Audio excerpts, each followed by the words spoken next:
Marc Aurel. Selbstbetrachtungen, 2. Buch. 1. Sage zu dir in der Morgenstunde: Heute werde ich mit einem unbedachtsamen, undankbaren, unverschämten, betrügerischen, neidischen, ungeselligen Menschen zusammentreffen. Alle diese Fehler sind Folgen ihrer Unwissenheit hinsichtlich des Guten und des Bösen. Ich aber habe klar erkannt, dass das Gute seinem Wesen nach schön und das Böse hässlich ist, dass der Mensch, der gegen mich fehlt, in Wirklichkeit mir verwandt ist, nicht weil wir von demselben Blut, derselben Abkunft wären, sondern wir haben gleichen Anteil an der Vernunft, der göttlichen Bestimmung. Keiner kann mir Schaden zufügen, denn ich lasse mich nicht zu einem Laster verführen. Ebenso wenig kann ich dem, der mir verwandt ist, zürnen oder ihn hassen, denn wir sind zur gemeinschaftlichen Wirksamkeit geschaffen, wie die Füße, die Hände, die Augenlider, wie die obere und untere Kinnlade. Darum ist die Feindschaft der Menschen untereinander wider die Natur. Unwillen aber und Abscheu in sich fühlen ist eine Feindseligkeit. 2. Was ich auch immer sein mag, es ist doch nur ein wenig Fleisch, ein schwacher Lebenshauch und die leitende Vernunft. Lass die Bücher, die Zerstreuung, es fehlt dir die Zeit. Betrachte dich als einen, der im Begriff ist zu sterben. Verachte dieses Fleisch. Blut, Knochen, ein zerbrechliches Gewebe, aus Nerven, Puls und Blutadern zusammengeflochten. Betrachte diesen Lebenshauch selbst. Was ist er? Nur Wind. Und nicht einmal immer derselbe, sondern jeden Augenblick ausgeatmet und wieder eingeatmet. Das 3. ist die gebietende Vernunft. Auf Folgendes musst du bedacht sein. Du bist alt. Gib nicht mehr zu, dass sie eine Sklavin sei, dass sie durch einen wilden Trieb dahingerissen werde oder gegen das jetzige Geschick murre oder durch das künftige erschüttert werde. 3. Alles ist voll von Spuren göttlicher Vorsehung.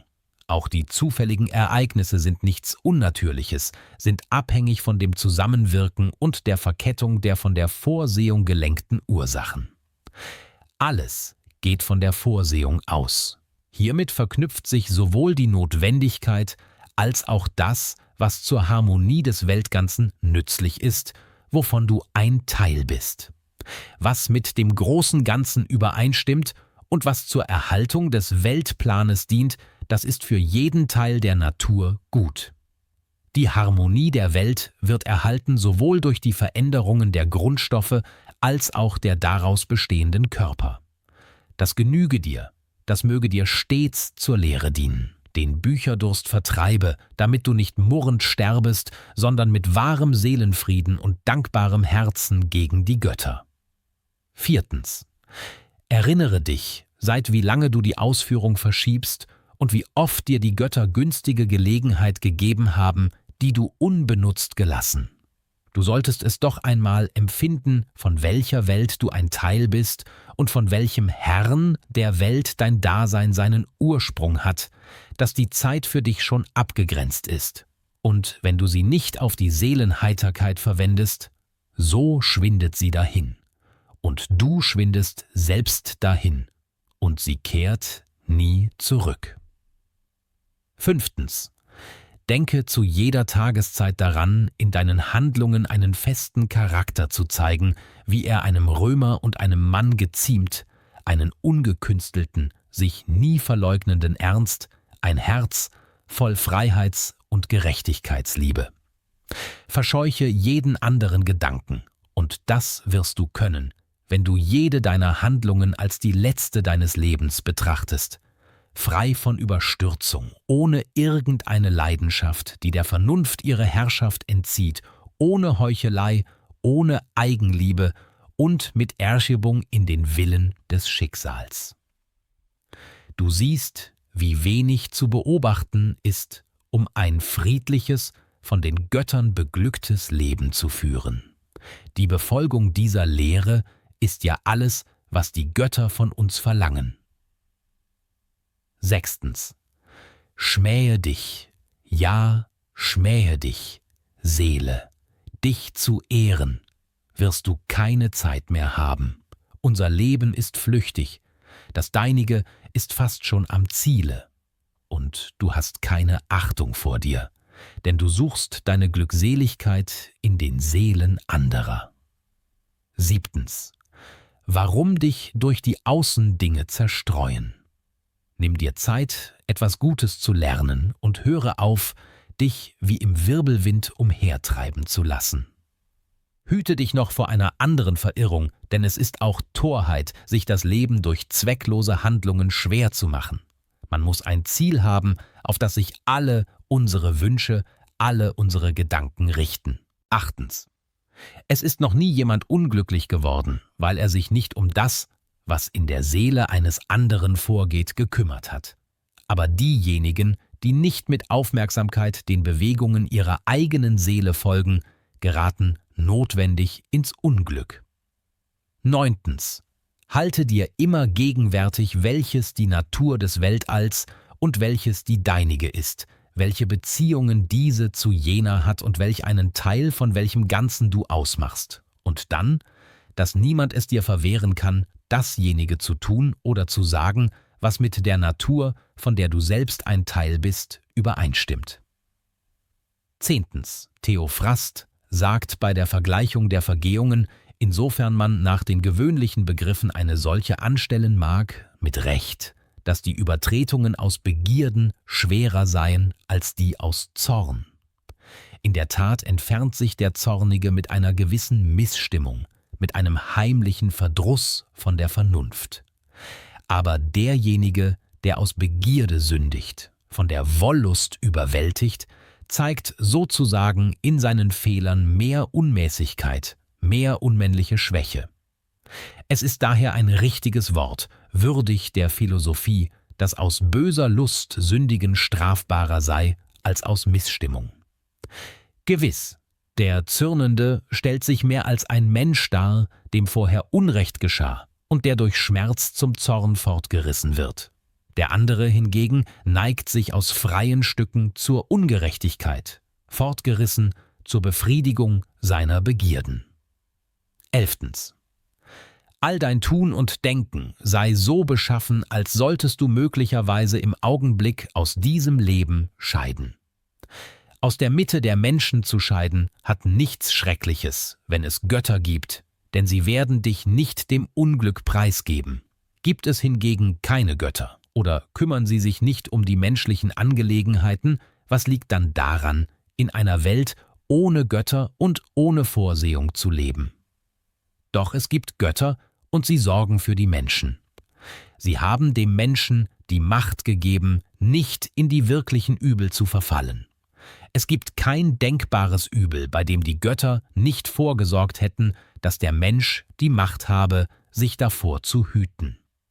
Wie aber sollte das, was den Menschen selbst nicht unglücklicher macht, des Menschen Leben unglücklicher machen können?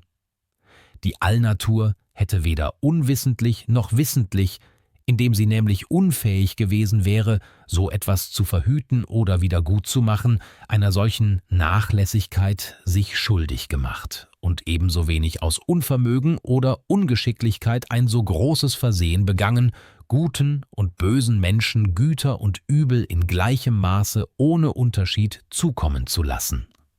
Tod und Leben, Ehre und Unehre, Schmerz und Vergnügen, Reichtum und Armut, alle diese Dinge mögen den Bösen wie den Guten ohne Unterschied zuteil werden, denn sie sind an sich weder ehrbar noch schändlich, sind also in Wahrheit weder ein Gut noch ein Übel.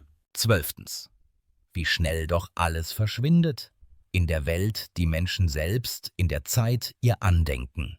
Was ist alles Sinnliche, besonders das, was uns durch Wollust reizt oder durch Schmerz erschreckt, endlich das, was uns durch Scheingröße Rufe der Bewunderung entlockt. Wie unbedeutend und verächtlich, wie niedrig, hinfällig und tot. Dies zu erwägen, geziemt dem denkenden Menschen. Wer sind selbst diejenigen, deren Meinungen und Reden Ruhm verleihen? Was ist der Tod? Wenn man ihn für sich allein betrachtet und in Gedanken das davon absondert, was in der Einbildung damit verbunden ist, so wird man darin nichts anderes erblicken als eine Wirkung der Natur. Wer sich aber vor einer Naturwirkung fürchtet, ist ein Kind.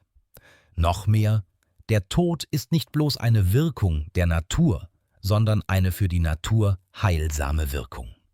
Betrachte endlich, wie und durch welchen Teil seines Wesens der Mensch mit Gott in Berührung steht und in welchem Zustande er sich dann befindet, wenn dieses Körperteilchen zerstäubt ist. 13. Nichts ist jämmerlicher als ein Mensch, der alles ergründen will, der die Tiefen der Erde, wie jener Dichter sagt, durchforscht und, was in der Seele seines Nebenmenschen vorgeht, zu erraten sucht, ohne zu bedenken, dass er sich genügen lassen sollte, mit dem Genius, den er in sich hat, zu verkehren und diesem aufrichtig zu dienen. Dieser Dienst aber besteht darin, ihn vor jeder Leidenschaft, Eitelkeit und Unzufriedenheit mit dem Tun der Götter und Menschen zu bewahren. Denn was von den Göttern kommt, verdient unsere Ehrerbietung wegen der Vortrefflichkeit, und was von den Menschen kommt, unsere Liebe wegen der Verwandtschaft, die zwischen uns besteht. Manchmal verdient es eine Art Mitleid wegen ihrer Unkenntnis des Guten und Bösen. Sie sind wie Blinde oder so, wie wenn jemand Weiß und Schwarz voneinander nicht zu unterscheiden vermag. 14. Und wenn du 3000 Jahre lebtest, selbst 30.000, so erinnere dich dennoch, dass keiner ein anderes Leben verliert als das, was er wirklich lebt, und kein anderes lebt als das, was er verliert. Das längste Leben kommt also mit dem kürzesten auf eins hinaus. Der gegenwärtige Zeitpunkt ist für alle von gleicher Dauer, welche Ungleichheit es auch in der Dauer des Vergangenen geben mag, und den man verliert, erscheint nur wie ein Augenblick. Niemand kann weder die Vergangenheit noch die Zukunft verlieren, denn wie sollte man ihm das rauben können, was er nicht besitzt? Man muss sich also diese beiden Wahrheiten merken. Die eine, dass alles sich im ewigen, unveränderlichen Kreislauf befindet und dass es von keiner Wichtigkeit ist, dieselben Dinge 100 oder 200 Jahre oder eine grenzenlose Zeit zu beobachten. Die andere, dass der im höchsten Lebensalter und der sehr jung Sterbende beide das Gleiche verlieren. Sie verlieren nur den gegenwärtigen Zeitpunkt, weil sie nur diesen allein besitzen und weil man das, was man nicht besitzt, nicht verlieren kann. 15. Alles beruht auf der Meinung. Die Schlussfolgerungen des Zynikers Monimus sind ganz richtig und gewähren auch Nutzen, wenn man sie auf das, was daran wahr ist, einschränkt. 16. Die Seele des Menschen bedeckt sich vornehmlich dann mit Schmach, wenn sie gleichsam eine Geschwulst, ein krankhaftes Geschwür in der Welt wird. Denn über Dinge, die uns begegnen, unzufrieden sein, heißt so viel, wie sich von der allgemeinen Natur, die die Natur aller besonderen Wesen in sich fasst, lossagen. Ferner entehrt sie sich durch Abneigung gegen einen Menschen oder wenn sie aus Feindseligkeit ihm zu schaden trachtet. Und von der Art sind die Gemüter der Zornigen. Sie schändet sich auch, wenn sie sich von der Lust oder vom Schmerze besiegen lässt. Ferner, wenn sie sich verstellt und in ihren Handlungen und Reden heuchelt und lügt. Endlich, wenn sie bei ihren Handlungen und Bestrebungen kein Ziel verfolgt, sondern unbesonnen ihr Tun dem Zufall überlässt, während die Pflicht gebietet, selbst die unbedeutendsten Dinge auf einen Zweck zu beziehen. Zweck vernünftiger Wesen aber ist, die vernunftgemäßen Gesetze des Staates von der allerältesten Verfassung zu befolgen. 17. Die Dauer des menschlichen Lebens ist ein Augenblick, das Wesen ein beständiger Strom, die Empfindung eine dunkle Erscheinung, der Leib eine verwesliche Masse, die Seele ein Kreisel, das Schicksal ein Rätsel, der Ruf etwas Unentschiedenes. Kurz, was den Körper betrifft, ist ein schneller Fluss, was die Seele angeht, Träume und Dunst. Das Leben ist ein Krieg, eine Haltestelle für Reisende, der Nachruhm ist Vergessenheit. Was kann uns da sicher leiten? Nur eins, die Philosophie. Und ein Philosoph sein heißt, den Genius in uns vor jeder Schmach, vor jedem Schaden bewahren, die Lust und den Schmerz besiegen, nichts dem Zufall überlassen, nie zur Lüge und Verstellung greifen, Fremden tun und lassens unbedürftig sein, alle Begegnisse und Schicksale als von daher kommend aufnehmen, von wo wir selbst ausgegangen sind, endlich den Tod mit Herzensfrieden erwarten und darin nichts anderes sehen als die Auflösung in die Urstoffe, woraus jedes Wesen zusammengesetzt ist. Wenn aber für die Urstoffe selbst darin nichts Schreckliches liegt, dass jeder von ihnen beständig in einen andern umgewandelt wird, warum sollte man die Umwandlung und Auflösung aller Dinge mit betrübtem Auge ansehen? Das ist ja der Natur gemäß, und was mit der Natur übereinstimmt, ist kein Übel. Geschrieben zu Carnuntum.